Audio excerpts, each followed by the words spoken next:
Por favor, abran sus Biblias en el Nuevo Testamento, en Mateo, capítulo 2, el Evangelio de Mateo, el capítulo 2, versículo 13.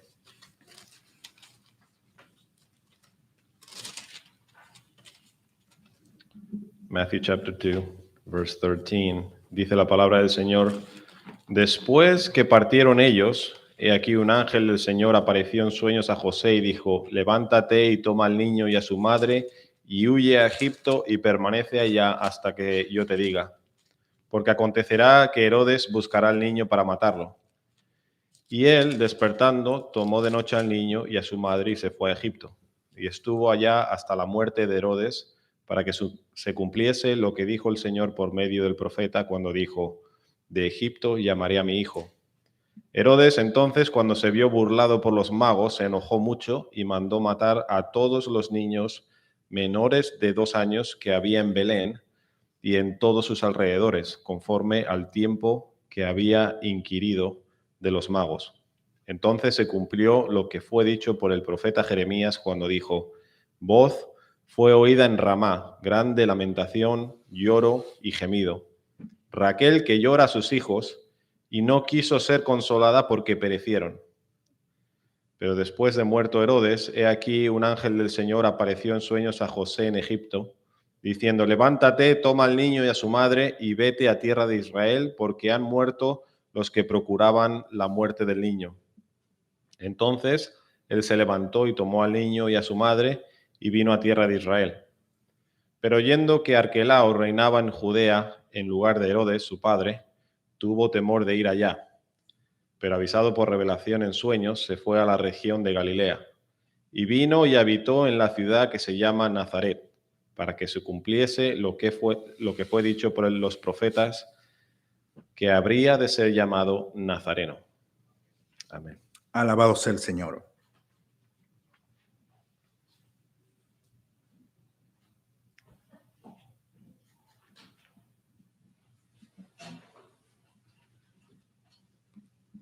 Pues bien, el texto del día de hoy, si usted durante el tiempo de la nieve, escuchó los mensajes que fueron grabados, porque no pudimos tener servicio, más o menos tendrá se dará cuenta de que hemos leído el mismo pasaje, pero en esa oportunidad hablamos desde la perspectiva de los sueños de José, de los 3 sueños de José. El día de hoy leemos, en realidad fueron 4, pero 3 son los que aparecen de aquí de manera específica, ligados a las profecías y al cumplimiento de las profecías. Pero este texto que tenemos aquí el día de hoy es un texto el cual nos habla, quiero enfocarlo el día de hoy, específicamente acerca de la perspectiva del Éxodo. Por esa razón aparece aquí como Jesús, como el nuevo Moisés. ¿Ok? Y la palabra Éxodo significa partida.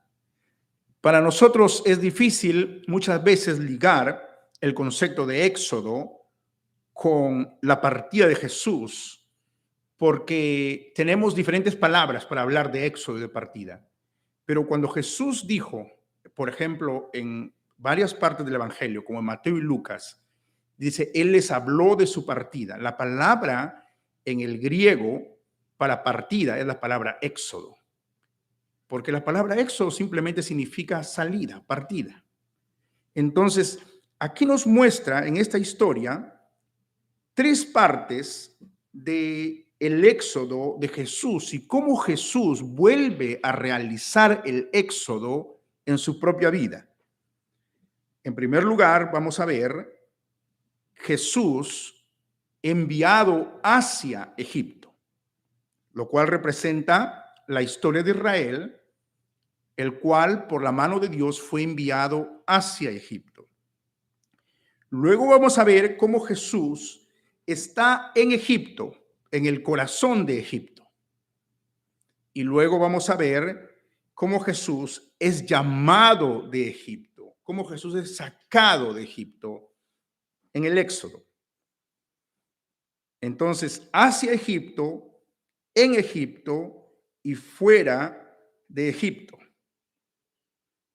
Dice aquí el texto en Mateo capítulo 2, que después que se fueron los magos, un ángel del Señor apareció en sueños a José y le dijo: toma al niño y a su madre y huye a Egipto. Toma el niño a su madre y huye a Egipto. Y la Biblia dice de que en el versículo 14 que él despertó en la noche, es decir, no esperó hasta el siguiente día, sino que a la mitad de la noche, no sabemos exactamente a qué hora, tomó al niño a su madre y se fue hacia Egipto. ¿Por qué a Egipto? La palabra de Dios lo especifica, que aquí se está cumpliendo una profecía. La profecía que hemos leído en el Antiguo Testamento del libro de Oseas, en Oseas capítulo 11, en la cual es citada aquí de un texto judío, el cual dice: de Egipto llamé a mi hijo. Pero que literalmente nosotros lo hemos leído de esta manera, en Oseas el capítulo 11, versículo 1. Cuando Israel era muchacho, yo lo amé, y de Egipto llamé a mi hijo. En primer lugar, meditemos por qué el pueblo de Dios terminó en Egipto. ¿Cómo fue? ¿Por qué Egipto es importante aquí, en este contexto? Una vez yo estaba enseñando, era un outreach que teníamos con los niños del barrio, de la comunidad, del lado este de Greenville, y estamos enseñando acerca de la historia de los judíos y del Éxodo. Y a veces los niños no ponen atención, entonces uno tiene que preguntarle a veces preguntas muy sencillas, ¿no? Y estaba preguntando, ¿quién eran los buenos en esta historia? Obviamente para nosotros sí hemos aprendido que los buenos, ¿quiénes son? Los judíos, porque son el pueblo de Dios, y los malos, los egipcios, ¿no? Y había un niño que señaló a Egipto. Y yo pregunto, ¿por qué? Porque ese niño era un inmigrante, había venido de Egipto. Entonces, obviamente, él estaba a favor de su país, ¿no? De Egipto. Pero, ¿qué sentido tiene aquí el concepto de Egipto? ¿Por qué Egipto está presente aquí? ¿Por qué Egipto es importante en la historia de la salvación? Y miren, Egipto, nosotros podemos verlo, aún si vamos al Antiguo Testamento, cuando Dios hace pacto con Abraham. Hemos predicado eso porque hemos predicado el Génesis todo el año pasado. Y ahí en ese lugar, Dios viene a Abraham y le dice que él le dará una descendencia y le bendecirá. Y le dice: ten por cierto, en 15, versículo 13, que tu descendencia morará en tierra ajena y será esclava, y allí será oprimida 400 años. Mas también a la nación a la cual servirán juzgaré yo, y después de esto saldrán con gran riqueza. Es decir, desde ya el llamado de Abraham estaba el plan de que Egipto iba a representar, iba a ser algo importante en la historia de la salvación, que Dios iba a usar esa nación de alguna manera para el avance de la historia de la salvación. Ustedes saben el resto de la historia, ¿qué fue lo que ocurrió? Hubo una hambruna. ¿Saben? Egipto era como ¿cómo le llamaban esto? El lugar donde se distribuía el pan para todo el mundo en aquel tiempo.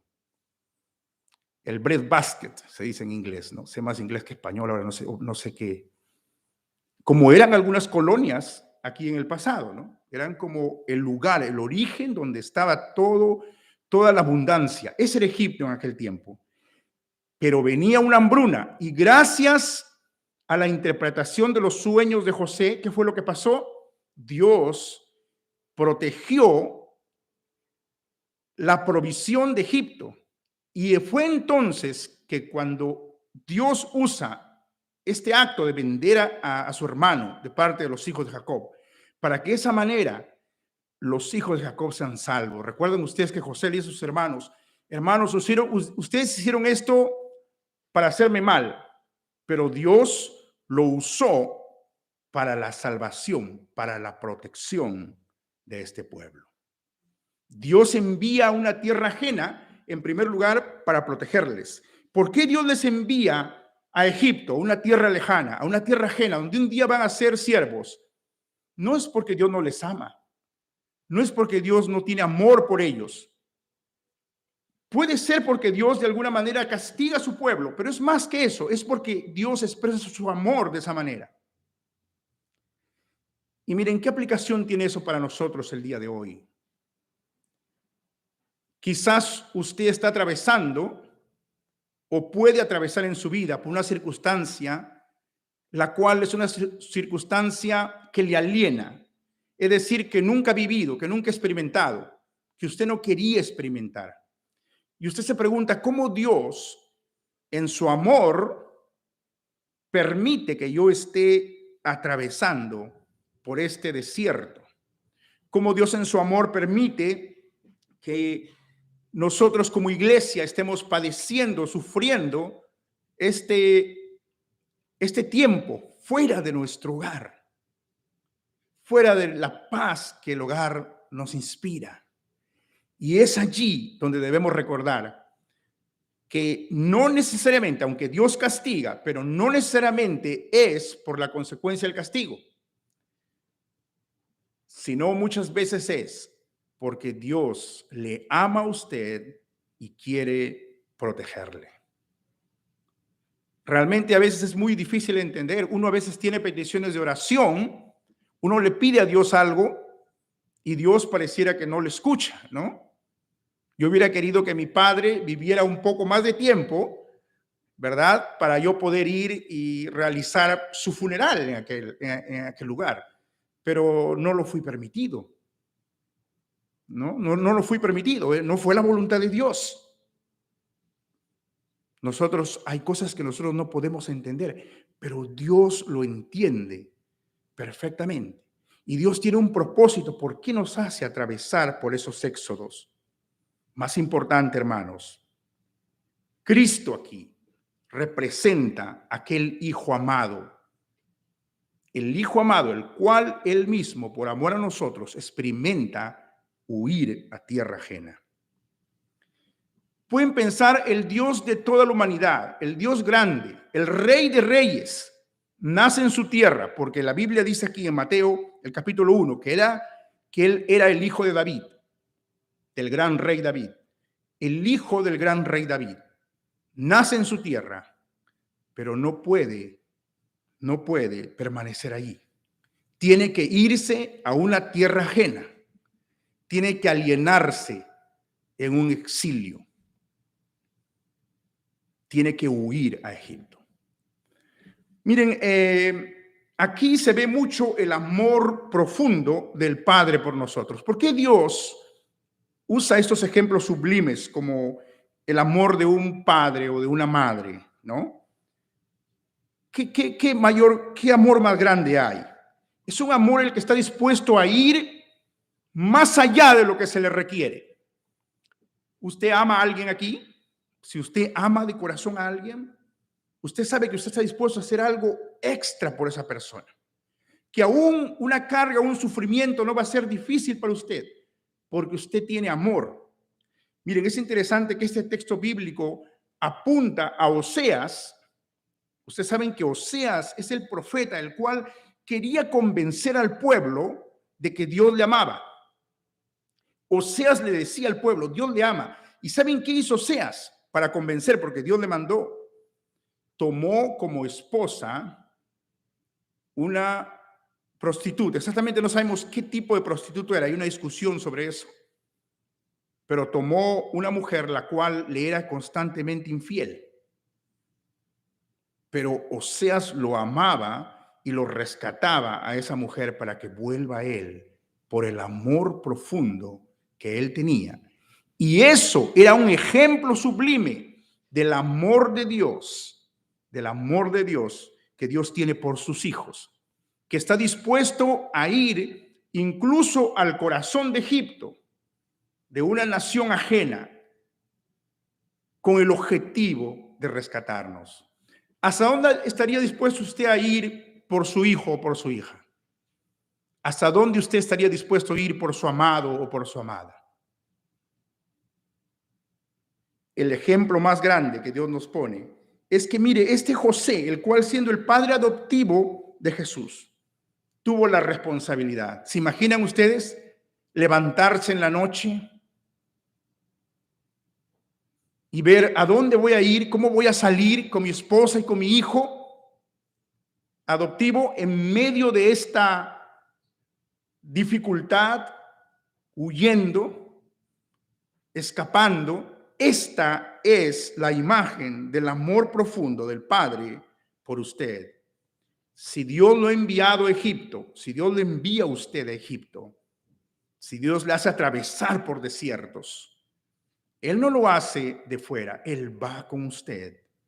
Cristo mismo toma el ejemplo de Israel. Él aparece como el Israel aquí y va a Egipto con la familia, la cual Dios le envía. Pero en segundo lugar vamos a ver también de que hay otra parte, la parte de estar en Egipto, o sea, dentro de Egipto. Miren, aunque Egipto fue usado para proteger al pueblo de Israel, Egipto no es representado como algo bueno, sino como algo oscuro. Cuando Dios se presenta en Génesis 15 ante Abraham, en ese momento viene una oscuridad. Miren, si usted puede hacerlo, en el capítulo 15, Génesis, versículo 12. Mas a la caída del sol, sobrecogió el sueño a Abraham, y aquí que el temor de una grande oscuridad cayó sobre él. Algunos lo traducen como una espesa oscuridad, no sé cómo lo traducirán al inglés esto. Una oscuridad espesa, grande, cayó sobre él. Y Jehová le dijo a Abraham: ten por cierto que tu descendencia morará en tierra ajena y será esclava y será oprimida 400 años. Es verdad que Dios nos ama, es verdad que Dios nos envía a Egipto o nos hace atravesar por Egipto porque nos ama, pero una cosa Dios no lo niega: el dolor es dolor y la maldad es maldad, y es real y es viva en esta tierra. La maldad que es representada por este faraón, el cual, había un faraón que era bueno y probablemente se había convertido a la voz de José, pero luego aparece un faraón que decide exterminar al pueblo de Dios, que quiere borrarlo del mapa, que quiere desaparecerlo.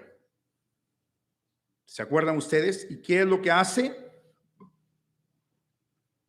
Pide que todo niño varón que nace sea tirado al río Nilo, sea ahogado. Al intentar destruir el pueblo de Dios, intenta destruir la esperanza del Mesías.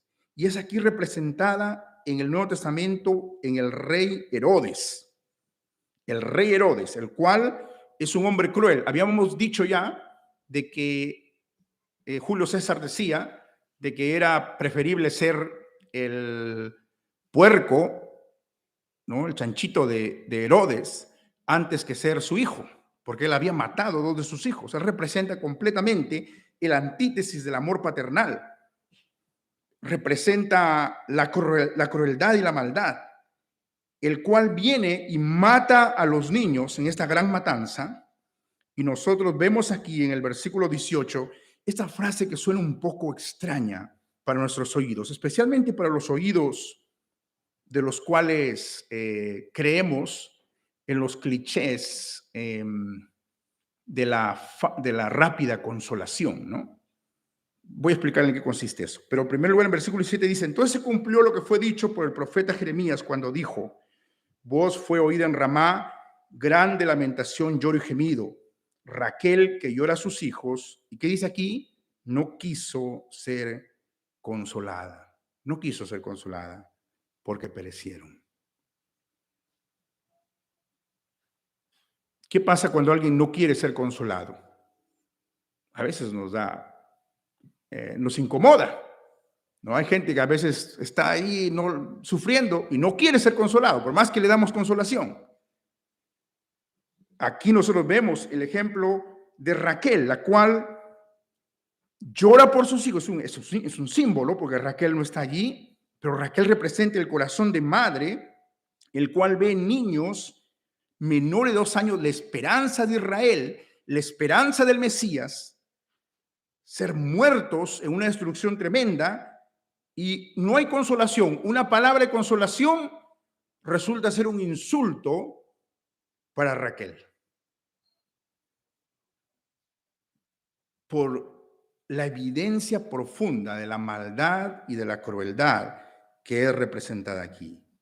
Saben, cuando muere un anciano, una persona ya anciana de edad, realmente uno llora y uno se pone triste, pero uno se regocija de alguna manera que él ya ha vivido, ¿no? Que él ha logrado, sobre todo si es una persona creyente. Es una forma de regocijarse, no solamente de llorar y sufrir, sino agradecer a Dios por su vida. Pero aquí estamos hablando de niños, los cuales nacieron con una esperanza de que ellos serían el futuro de Israel. Y estamos hablando de un rey, que el rey es aquel que los protege, que en vez de protegerlos, los destruye. Pero no solo miremos Herodes, miremos que Herodes es la representación del gran enemigo, de la serpiente antigua, del diablo, de Satanás. Porque aquí está lo que el apóstol Juan nos dice en el libro de Apocalipsis, en el capítulo 12. En aquella historia del dragón, el cual dice que había una mujer vestida de sol con la luna debajo de sus pies y sobre su cabeza una corona de 2 estrellas, y estando encinta clamaba con dolores de parto en la angustia del alumbramiento. Y también apareció otra señal en el cielo, un gran dragón escarlata que tenía 7 cabezas y 10 cuernos, tenía más cuernos que cabezas, y en sus cabezas 7 diademas, porque tenía más poder que sabiduría, y su cola arrastraba la 1/3 parte de las estrellas del cielo, y él abrió su boca para devorar, presta para devorar al niño que iba a nacer. Significa de que la esperanza de la salvación del Mesías está a punto de ser devorada. Miren, la maldad es horrible, es terrible, pero es una maldad que no tiene sentido, porque si se dan cuenta, Herodes, el faraón, lo que intentan al destruir a estos niños, están intentando destruir la esperanza de la propia humanidad. ¿Cómo un ser humano va a intentar destruir la esperanza de la propia humanidad? ¿Cómo la humanidad misma va a intentar destruirse a sí misma? Así es, si usted y yo cedemos al pecado, si usted y yo nos apartamos de Dios, estamos destruyéndonos a nosotros mismos. Estamos haciendo que el éxodo en realidad sea de destrucción para nosotros. Nunca debemos tomar como suave la realidad del pecado y la realidad de la muerte y la realidad de la destrucción que hay en el mundo. El germen de ese pecado habita en todos nosotros. El germen de esa maldad habita en nuestros hijos, que son muy bonitos, ¿no? Cute, pero que sin embargo tienen ya el germen de destrucción. Es importante que nosotros entendamos esto para que podamos hablarles a ellos acerca de la esperanza que tenemos lejos del éxodo. Nosotros no pertenecemos a este mundo de tinieblas. No somos de Egipto. Si estamos en Egipto, tenemos que repetir, no somos de Egipto, sino que Dios nos va a llevar a esa tierra prometida. Ya estamos en ella, si es que estamos andando en su palabra. Y la tercera cosa es que Dios nos saca de Egipto. Eso es el éxodo. Dios nos rescata de Egipto. Dice la Biblia aquí en Mateo 2 que después de muerto Herodes, en el versículo 19, he aquí un ángel del Señor apareció en sueños y le dijo otra vez, levántate, toma al niño su madre y vete a tierra de Israel. Sal de Egipto, porque han muerto los que procuraban la muerte del niño. Dios representa aquí aquel que derrota a la muerte, aquel que derrota Egipto, aquel que derrota la esclavitud. Salir de Egipto significa conquistar aquello que esclaviza a la humanidad. Y saben que en este pasaje de Oseas nosotros vemos de que la forma como es manifestada la profecía de la cual dice aquí que se cumple. Es muy interesante como lo pone. Cuando Israel era muchacho, yo lo amé. Y de Egipto llamé a mi hijo. Pero cuanto más yo lo llamaba, ¿qué pasaba? Tanto más se alejaba de mí. Y a los Baales sacrificaban y a los ídolos ofrecían ahumerios. Es decir, yo lo saqué de Egipto, pero Egipto no salió de Israel. Salir de Egipto significa pasar de muerte a vida, ser un creyente, ser un cristiano, ser una persona que pertenece a la iglesia de Dios. Sin embargo, el germen de Egipto continuó, los ídolos continuaron con ellos por años y años. Por eso Dios envió constantemente a los profetas para rescatarlos. ¿Saben que un poco es como la idea acerca del virus? Cuando el filósofo francés Albert Camus escribió una novela que se llama La Peste. Albert Camus es su nombre, mejor pronunciado. Y él dijo que cuando Hitler fue derrotado, hemos derrotado a la bestia, pero el veneno continúa con nosotros. Ese fue su dicho. Algunos creen que como la bestia ha muerto, Hitler ha muerto, y ya los nazis fueron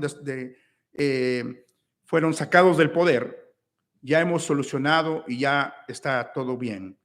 Sin embargo, el veneno del nazismo quedó en Europa por años y años, y también en Estados Unidos, y continuó. Yo estoy seguro que después de la pandemia, si es que hay un después, algunos dicen que ya estamos después, ¿no? No lo sé. El virus no se va a ir. Se puede ir, puede quedar endémico. El virus del pecado va a continuar dentro de nosotros. Podemos matar la bestia, pero el veneno continúa. Y Dios quiere el verdadero éxodo porque Cristo lo derrotó. Es decir, aquel hijo que decepciona al padre. Es muy triste cuando un hijo decepciona a un padre. Es muy doloroso. Aquel hijo Israel decepciona a su padre. Sin embargo, Dios llama a otro hijo. Y esta era la razón, en realidad, porque ocurre la profecía. Este hijo es Jesús, el cual no decepciona a su padre, sino que cumple hasta la muerte de cruz aquel llamado. Por eso él dice, yo les hablo de mi éxodo. La única forma como nosotros podemos salir en el éxodo. La única forma como nosotros podemos sacar Egipto de nosotros, frenar Egipto de nosotros, es aferrándonos a aquel hijo amado, el cual derrotó a Egipto en sí mismo. Aquel que nos hizo libres y nos dará la libertad. Debemos aferrarnos a esto como algo precioso, porque esto es lo que la palabra de Dios nos muestra. Hermanos, la Biblia ocurre a través de modelos. En inglés se dice patterns. Me gusta más la palabra patterns que modelos, ¿no? O arquetipos.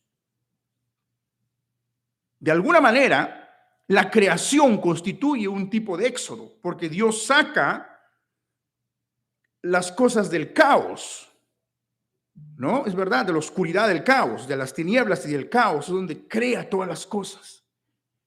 Luego ocurre el éxodo en Israel. Luego ocurre el exilio en Asiria, cuando fueron llevados a Babilonia. Luego Roma está en control de Israel. Y la gente siempre, ¿cuándo vendrá ese profeta del cual Oseas hablaba? Que nos libertará, que será el nuevo Moisés, que será el nuevo libertador. ¿Cuándo vendrá? La gente oraba constantemente. Ya va a venir el Mesías, el libertador, para salvar a Israel, aquel que nos va a llevar en el éxodo. Jesús vino y en realidad él encarnó en sí mismo el Israel. Él es el Israel, de alguna manera aquí, el Israel que puede cumplir, que no falla al Padre. El único que no falla al Padre. Saben que mi padre siempre decía que estaba orgulloso de sus hijos. Siempre decía, hablaba de eso, porque todos, no por eso somos perfectos, estamos muy lejos de llegar a la altura de lo que él fue. Pero él decía esto porque estábamos sirviendo al Señor. Su deseo era que todos estemos sirviendo al Señor. Sin embargo, ningún hijo realmente está a la altura de satisfacer al Padre excepto Jesucristo. Él es el único. ¿Se acuerdan ustedes cuando estuvo en el bautismo? ¿Qué es lo que dijo? Este es mi Hijo amado, en el cual tengo complacencia, en el cual estoy satisfecho, en el cual estoy tranquilo. Ha colmado mis expectativas. No hay nada más que esta persona pueda hacer para que me haga sentir satisfecho. Nosotros siempre vamos a decepcionar a la gente. Yo no quiero decepcionarles, pero voy a decepcionarles una que otra vez. Ustedes no quieren decepcionarme a mí, van a decepcionarme. No, Isaac dijo algo que me gustó, siempre lo repito eso. En la vida cristiana tenemos que aprender muchas veces a perdonarnos. Vamos a decepcionarnos los unos a los otros en el camino. Pero la razón por la que nos unimos es porque Cristo nunca decepcionó a su Padre y Él nunca le va a decepcionar a usted. Él es el centro, el libertador, el nuevo Moisés. Oremos a Dios. Padre, gracias por esta palabra predicada el día de hoy. Tú nos llamas a Egipto. Tú nos sostienes dentro de Egipto, dentro del corazón de la bestia. Y tú nos sacas de Egipto. No porque somos fuertes, sino porque Cristo es el verdadero Israel, aquel que es invencible, aquel que satisfizo todos los requerimientos de los mandamientos, del cual tú tienes complacencia y estamos agradecidos por darnos esta palabra hoy. En el nombre de Cristo.